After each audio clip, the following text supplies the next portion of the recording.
Começa agora na Vibe Mundial, programa Café com Sexologia. Falando sobre sexualidade, saúde mental e relacionamentos de casais. Apresentação do psicólogo e sexólogo Oswaldo Rodrigues. Boa noite, pessoas. É sempre um bem-estar estar aqui com vocês para nós discutirmos coisas importantes das nossas vidas, da nossa vida sexual, da nossa vida conjugal, da nossa vida na saúde mental.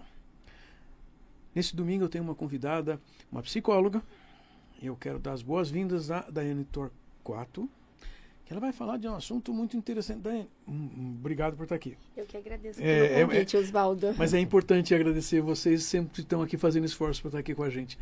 E eu sempre pergunto, Rafael, o que a Daiane vai falar aqui com a gente hoje? Bem, boa noite. Obrigado, Daiane, por estar com a gente hoje. Vocês sabem, o Rafael Teixeira, do Impassex, o Instituto Paulista de Sexualidade, está sempre aqui com a gente para debater, conversarmos sobre coisas importantes. Então, vamos lá. Hoje a gente vai falar sobre autoestima e autoconfiança na sexualidade, é isso? Exatamente. Perfeito. Bem, é um tema complexo, mas muito falado também, né, Oswaldo? É verdade. A gente sempre ouve isso na mídia, né? Sim. Tem que ter autoestima, tem que ter autoconfiança, essas coisas, não sei o quê. Explica pra gente, do ponto de vista da psicologia, o que é essa autoconfiança? Primeiro, acho que é importante a gente esclarecer, né, que autoestima e autoconfiança são sentimentos que não nascem conosco. A gente nasce com potencial para desenvolver esses sentimentos, né? Então, a gente pode entender que autoestima e autoconfiança, que é algo que é super falado, né? Instagram, TikTok, redes sociais, é algo que a gente aprende a ter durante a vida. E não é algo que necessariamente parece que algumas pessoas têm muito, algumas pessoas têm pouco, e a gente não sabe como é que funciona. Ou seja, não tem aquela história de alta, baixa estima. Coisa... E aí, como é que desenvolve, né? Já que não nasce com a gente. E aí as relações são muito cruciais, as relações nos primeiros anos de vida. Lógico que isso pode se modificar ao longo do tempo, porque autoestima e autoconfiança não é um sentimento fixo que uma vez que eu tenho, eu nunca possa perder, né, esses sentimentos. Então, a gente vai pensar nas relações desde a infância, desenvolvimento, adolescência e o quanto que isso respinga na vida adulta. Perfeito. Então, Daiane, o que você está contando pra gente é assim. Muitas vezes a gente espera ter autoestima e ter autoconfiança para fazer alguma coisa. Então, a gente está dizendo que é aquele sentido, quando eu me sentir bem, quando eu tiver autoestima, eu vou lá e faço. E o que você conta pra gente é no sentido de... A gente pode sentir isso não é fixo. Então, pode ser que há momentos que eu sinta autoestima, pode ser que há momentos que eu não sinta autoestima. Isso depende da história que eu tenho enquanto pessoa. Perfeito, Rafa.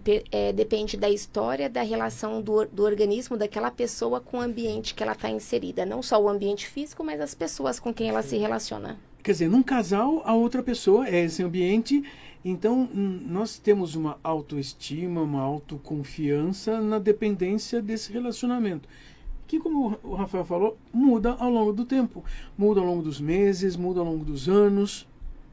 E aí, pegando até o gancho do que você está trazendo, Oswaldo, pensando na autoestima, a autoestima é um sentimento que depende prioritariamente do outro. Então, se eu estou com um parceiro que me ataca, que me avalia pelas atitudes que eu tenho com ele, no sentido de que eu tenho que pagar por esse amor, a gente pode dizer que na relação com esse parceiro eu vou ter uma baixa autoestima. Enquanto que a confiança vai depender dos meus comportamentos.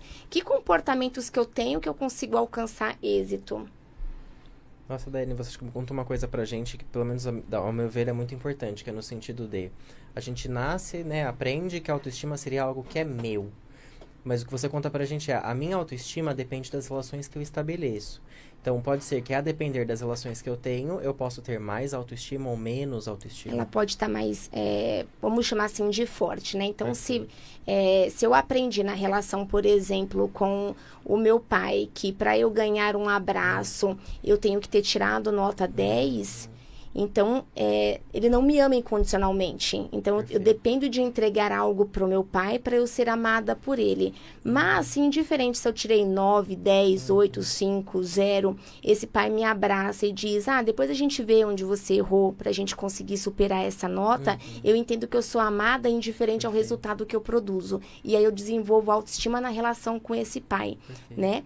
E aí tem relações pensando em marido e mulher, onde essa autoestima ela vai estar condicionada ao que eu faço para essa pessoa. E se eu não faço, eu não mereço esse amor. E pensando em relações, Daiane, o que você conta pra gente, acho que é algo muito importante, né? Pra gente, enquanto terapeutas, não só individualmente, mas quanto casal. No sentido de que, a depender da relação que eu tenho com esse parceiro, com essa parceira, eu posso me sentir confortável nessa relação e amado por quem eu sou, ou eu posso acabar criando ou estabelecendo uma relação em que eu preciso entregar alguma coisa. E aí o que me ocorre, Dani, no sentido de quantos casais eu já não ouvi na clínica dizendo que se não temos sexo, então temos um problema. E aí o sexo acaba ocupando esse lugar de entrega, em que se nós transamos, então você me ama por quem eu sou, o que é muito complicado, né? Perfeito o exemplo que você trouxe, Rafa. Então, quando a gente vai olhar para os casais ou para as parcerias, né?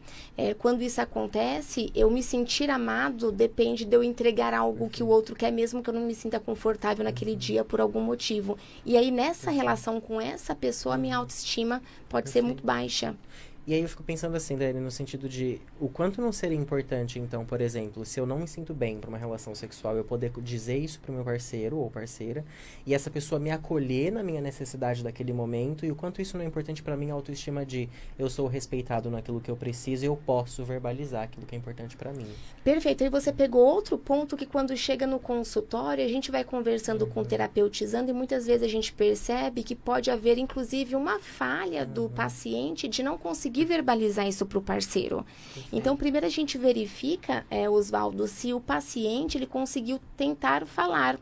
Porque às vezes ele não testou a realidade. E às vezes ele testou e não foi acolhido. O que é muito comum, né? também. E às vezes o outro não acolhe porque não é claro para o outro a importância de naquele momento, por exemplo, não ter uma relação sexual. Então o outro às vezes ama, só que não consegue entender o que está acontecendo porque tem uma dificuldade ali também na comunicação.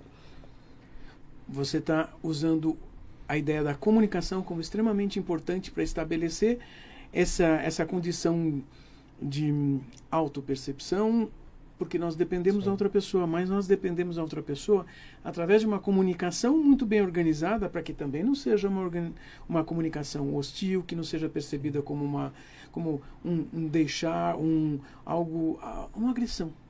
Você está contando que nós dependemos de uma série de coisas. É um vai e vem no relacionamento. E teve outra coisa que você pontuou, Oswaldo, que é muito importante também para a construção de sentimento de autoconfiança e autoestima, que é a autopercepção. A gente só vai conseguir falar para o outro que a gente não quer transar naquele dia se a gente aprendeu a se auto-observar. E a auto-observação também depende dos outros. Vai depender da comunidade socioverbal que eu fui criada, se eu fui treinada a identificar o que eu estou sentindo.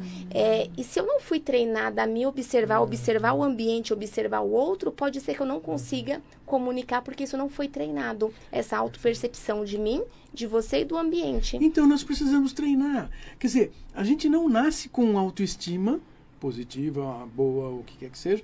Nós temos que treinar e nós dependemos de uma relação de interação com todas as pessoas e com cada pessoa.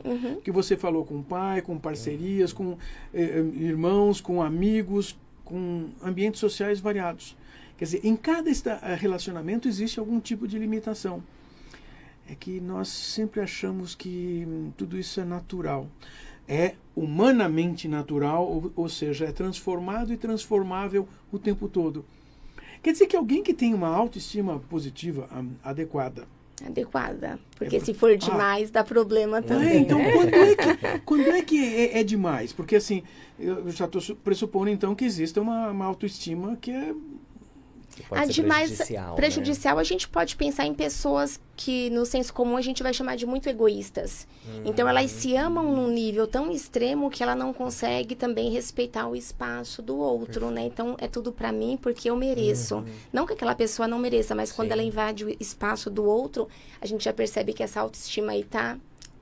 E às vezes não que exista também, de fato, uma intenção de machucar, né? Mas uma percepção tão difícil da outra pessoa que ela acaba se movimentando no sentido de machucar outra pessoa, muitas vezes. Né? Exato, Rafa. E mais uma vez entra no que o Oswaldo disse, a questão da autopercepção. Se eu também não fui treinado a prestar atenção no outro, eu posso me amar tanto que eu não consigo enxergar o que eu tô causando na vida do parceiro, da parceira. E eu posso entender, Daiane, quando a gente chama então de autoestima, que seria o quanto eu amo a mim mesmo, né? De uma maneira mais simples. Então, assim, o quanto eu amo a mim mesmo, para dizer não para coisas que eu não gosto, o quanto eu amo a mim mesmo para entender que pessoas que me amam precisam respeitar este não, o quanto eu amo a mim mesmo a ponto de eu conseguir dizer o que eu desejo e esperar que isso seja atendido, porque isso é importante para mim, né? Porque acho que a gente vive também numa cultura, Daiane, que diz que o quanto amar a si mesmo é errado, né? O que a gente chama de egoísmo.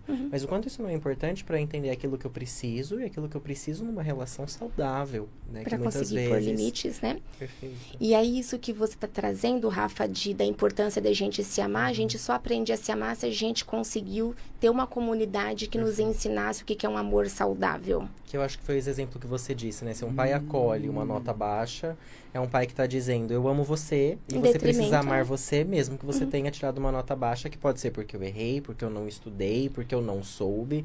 Independente do motivo, eu sou alguém que merece amor. Amor, exato. Perfeito. E a autoconfiança, ela vai na direção de eu tentar estudar e conseguir melhorar aquela nota. Só depende dos meus comportamentos e do resultado que eu produzo com isso. Então, não necessariamente seria tirar a nota alta, mas é no sentido de, mesmo que eu tire novamente uma nota baixa, a autoconfiança seria, eu estudei mais, então eu fui mais preparado, eu confiei em mim.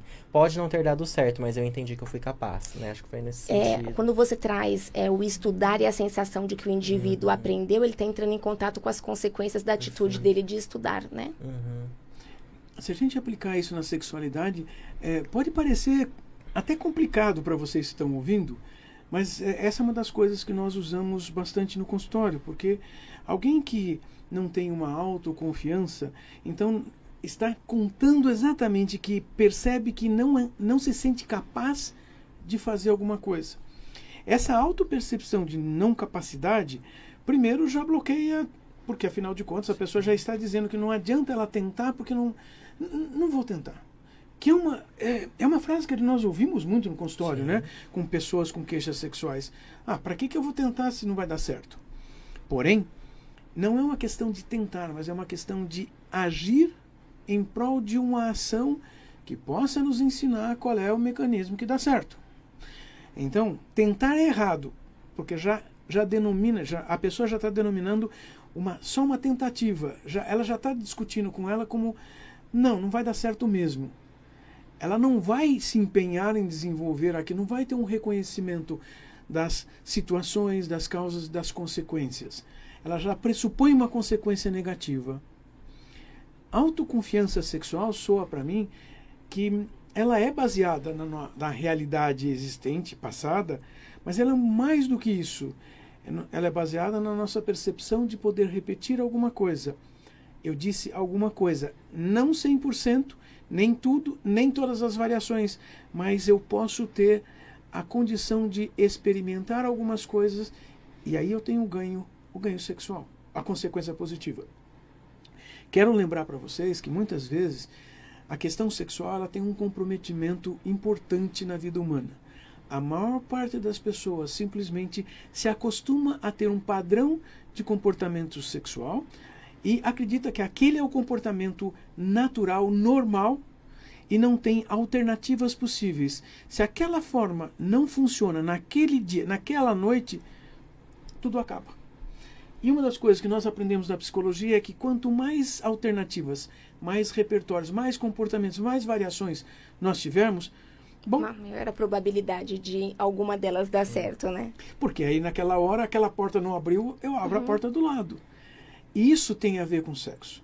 Mas até aprendermos isso, nós ficamos naquela sensação, aquele debate interno, brigando com a gente mesmo. Não deu certo ontem, não deu certo semana passada. Vou contar outra coisa para vocês. Às vezes eu tenho a sensação no consultório, que quando um paciente me conta assim, que 10 episódios na sequência, em poucas semanas, deu certinho, tudo certinho. Se der um errado, aqueles 10 positivos não querem dizer nada. Na balança dele, um negativo já é extremamente destrutivo. Por quê? Ele aprendeu a desconfiar de si mesmo. Ele aprendeu a ter um alto grau de exigência, né? Mas é um grau de exigência na repetição daquele comportamento que já não deu certo uma vez. E a variação é sempre importante. Sim. E a variação, às vezes, é muito simples. E as pessoas nós não conseguimos perceber as variações. Mas é por isso que nós temos a psicoterapia, para que a gente tenha como reorganizar toda essa interação com o mundo, para nós aproveitarmos a vida e, sexualmente, sermos felizes. Uau, eu assim comecei a ouvir isso e você percebe que essa ideia de autoconfiança você até me empolga, porque é um dos cernes que facilita a gente conversar com os nossos pacientes com problemas sexuais. Mas quando você também demonstra que o casal interage muito nessa questão de autoestima, caramba, como isso é importante. E Daiane, deixa eu te perguntar, assim, na prática, enquanto terapeuta, como é que você, enquanto terapeuta, trabalha a autoestima, digamos assim? Como é que a gente, então, na prática, lidamos com a autoestima na clínica quando a gente fala de um paciente, sendo de questões sexuais ou não? Se a gente tiver com um paciente que na história de vida dele realmente não produziram circunstâncias para ele se sentir amado, ainda que o amor possa ter existido, mas ele não se sentiu amado, a gente começa a ensinar esse paciente a observar se esse familiar, se essas pessoas que estão no ciclo de convivência deles, emitem outros comportamentos que para aquela pessoa é amor e às vezes o paciente não reconhece, né? Outra estratégia também é ensinar o paciente a verbalizar o que ele gostaria, porque às vezes o outro não faz, porque nem passou pela cabeça da parceria, por exemplo, que aquilo é importante para o sujeito. Você está contando, olha, Rafael, eu quase falei para quem está ouvindo que isso aqui é uma dica. É e não é. É sim, é verdade. Se vocês buscarem colocar a sua atenção nesses aspectos que a nossa colega acabou de contar, eu acho que você tem chances de você desenvolver esses comportamentos sozinho. Só que quando a gente está no problema, a gente não enxerga, né? A gente não enxerga essas coisas. Então vamos com calma. É para isso que serve o processo psicoterapêutico, porque é dessa interação de nós aprendermos aonde colocar a atenção, como reconhecer esses comportamentos, como você falou. Nas nossas relações, nós podemos perceber vários comportamentos diferentes. Exato, às vezes a pessoa gostaria de ser amada recebendo, vou pegar uma clichê, um buquê de rosas. Sim. Mas às vezes o namorado, o parceiro, enfim, não leva um buquê de rosas, mas ele, olha, trouxe o chá que você gosta, e a pessoa não consegue reconhecer isso como afeto, como cuidado, como amor. Existem outras coisas que são demonstrações de cuidado, de atenção, de amor. Mas espera aí, o que é que tem amor com sexo? Bem, depende, né? É bom a gente perguntar. Tem até música para isso. Então, são situações envolvendo emoções, afetos, sentimentos que nós precisamos compreender. Uma boa parte dos casais na nossa cultura é moldada, é formada através de condições de afeto, né? De uma interligação entre as pessoas, uma interligação que as pessoas se validam e traz algum grau de autoestima construtiva. Nesta condição pode haver sexo? Claro que sim, mas o sexo tem qualidades emocionais diferentes. Por isso que tem gente que consegue fazer sexo com alguém que encontra na noite e depois nunca mais vê. Por quê? Porque a emoção conduz à situação sexual, mas não é qualquer emoção. Alguém com uma autoestima rebaixada, alguém com autoconfiança diminuída, não consegue desenvolver uma atividade sexual porque já não consegue ter a expressão emocional adequada. Vai ter outras emoções envolvidas que são prejudiciais. Quer dizer, nós temos que ajudar as pessoas que nos procuram, nós estamos falando de preferência com casais, para prestar atenção nesses aspectos. Eu gostei do jeito que você contou, que devem existir outros aspectos, outros comportamentos que nós precisamos prestar atenção. Tem outras coisas. Ah, não gosto disso. Ok. Tem outra coisa que você gosta? Que te faz bem? Que te faz se sentir melhor? Querida, querido, né? Querida. Olha. Daiane, eu fiquei pensando o quanto é relevante isso que você pontuou, né? Enquanto terapeuta, da gente auxiliar o paciente, né? A pessoa que a gente atende, enquanto alguém que precisa muitas vezes identificar sinais no contexto que às vezes não são tão fáceis de serem lidos. E o quanto a gente acaba quebrando essa ideia ou essa fantasia que se tem, né? De, se eu vou para um sexólogo ou para uma sexóloga, eu vou trabalhar sexo. E a gente vai trabalhar relações, seja elas sexuais ou não, né? E o quanto muitas vezes entender que na relação eu posso fazer pedidos, eu posso pedir desculpas, eu posso errar, eu posso me exceder e alguém vai entender entender que foi uma exceção e voltar atrás, e o quanto isso gera segurança, que é muito fundamental para uma relação sexual satisfatória. Né? Porque quando a gente fala de relação sexual, a gente fala de uma intimidade que às vezes dá medo, né? Sim, e quando a gente consegue, mesmo com medo, se expressar e falar, né, a gente está exercitando a autoconfiança. E eu acho sempre importante salientar que a gente acaba fazendo essa divisão didática para fins explicativos, mas autoestima e autoconfiança é como se fosse perna direita e perna esquerda. Apesar delas serem muito parecidas, se eu colocar o sapato de um na outra não dá certo, mas são muito parecidas e o importante é que elas andam lado a lado. Perfeito. Gostei dessa compreensão que faz a gente perceber uma coisa de importância. Muitas vezes nós na psicologia damos nomes às coisas e vejam, Caminham juntas, né? uma psicóloga está contando para a gente que são dois aspectos que, embora sejam diferentes, um depende do outro. Uhum, perfeito. É verdade, porque essa questão da estima que você está trazendo para a gente tem muito a ver com o crescimento, o desenvolvimento de uma confiança, porque vai na interação. E essa interação precisa estar no foco. É por isso que a gente prefere trabalhar questões sexuais no casal, Rafael? Exatamente, né? Acho que trabalhar a relação é sempre melhor do que trabalhar o indivíduo. Até porque a gente não está tratando uma disfunção. Estamos tratando pessoas que têm dificuldades em relações, em intimidades e assim por diante. E eu fiquei pensando uma coisa, Dani, que eu acho que me gerou essa dúvida e me parece parecido. Então, quando a gente fala de autoestima, autoconfiança, né, de conseguir se expressar, a gente também está falando de flexibilidade, né, enquanto algo necessário para as relações. Isso. E o quanto que esse indivíduo, esse paciente, conseguiu ter esses modelos. E se ele não aprendeu isso ao longo da vida dele, cabe a nós, enquanto psicólogos, ensinar esse paciente a flexibilizar com outros comportamentos que até então para ele poderiam ser até desconhecidos. Sim. Né? Nossa, mas isso é possível? Sim, é possível. Né? E a gente tenta fazer essa passagem para uma flexibilidade que vai ao encontro do que o Oswaldo disse, de mais portas que eu possa estar abrindo. Perfeito. Interessante. Quer dizer que os dois estão complementando uma outra coisa.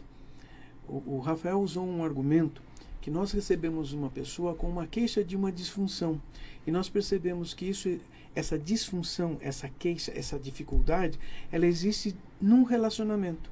De verdade, num relacionamento real, concreto.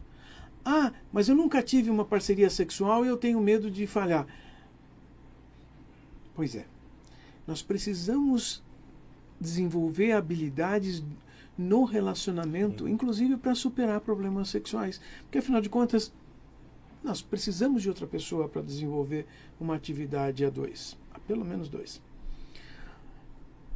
Puxa vida, você está aqui contando para a gente essas coisas. Tem algo que você possa contar para quem está ouvindo? Você sabe que as pessoas nos ouvem ao vivo pela Rádio Vibe Mundial, pelo Instagram do Café com Sexologia, mas esse programa fica gravado tanto no YouTube da Vibe Mundial, quanto no YouTube do Impassex, o Instituto Paulista de Sexualidade, e está disponível nos streamings de áudio. Vai lá no Spotify, Apple, todos esses streamings de áudio, você consegue encontrar. Mas tem alguma coisa que você percebe que você poderia contar para as pessoas, assim, que ajudaria a discutir mais esse assunto? Sei lá, tem alguma indicação de filme, livro, sei lá, qualquer coisa assim? Eu não perguntei isso para ela antes. Pensando em autoestima, autoconfiança, eu sugiro o texto do professor Hélio Guilhardi, do ITCR, né, onde ele vai abordar de forma muito minuciosa como desenvolver esse sentimento, não só na infância, mas como também na vida adulta, quando isso não foi possível de ser feito antes. Então, eu sugiro essa leitura. Autoestima, autoconfiança e responsabilidade, do ITCR. Já temos uma coisa para procurar aí. Que bom. E o que você acha que você precisaria falar para a gente fechar esse assunto aqui? Porque nós já estamos terminando o nosso programa de hoje. Muito feliz de estar aqui com a psicóloga Daiane Torquato, porque é um assunto que merece ser repetido, discutido esmiuçado em muitas vezes. Eu acho que a proposta de esclarecer sobre autoestima e autoconfiança não é culpabilizar ninguém, não é culpabilizar quem nos criou, nossos pais, nossos tios, nossos avós, não é culpabilizar ninguém, mas entender como que as coisas se deram para que eu possa, com esse conhecimento, com essa percepção, conseguir modificar as circunstâncias atuais que me geram sofrimento. Então, no sentido de não temos culpa, ninguém teve culpa do que houve, mas somos responsáveis em cuidar da gente. Perfeito. Às vezes, nossos pais fizeram o melhor que eles puderam com as ferramentas que eles tinham. Ouviram? Sentiu culpa? Pensa na alternativa. Eu tenho responsabilidade. Não precisa ser culpa, mas responsabilidade é assumir que então eu tenho poder de mudar. Você tem, eu tenho, todos nós temos. Daiane, muito obrigado por ter estado aqui com a gente. Rafael, obrigado pela noite de hoje. Quero agradecer também ao Felipe, que está ali atrás, cuidando das nossas transmissões do Instagram. Ao Sérgio, lá ali no áudio da rádio, cuidando de todas as transmissões da rádio. Gente, semana que vem, todo domingo, 8h30 da noite, nós temos aqui um compromisso importante. Cuidar da sua saúde mental, da sua saúde sexual. O casal precisa de uma atenção. Vamos continuar conversando. Querem que a gente converse ou fale de algum assunto específico? Também pode pedir. Mas nós vamos estar falando. Semana que vem nós teremos outra convidada bárbara, maravilhosa para a gente conversar aqui. Até mais, gente. Boa semana para todos.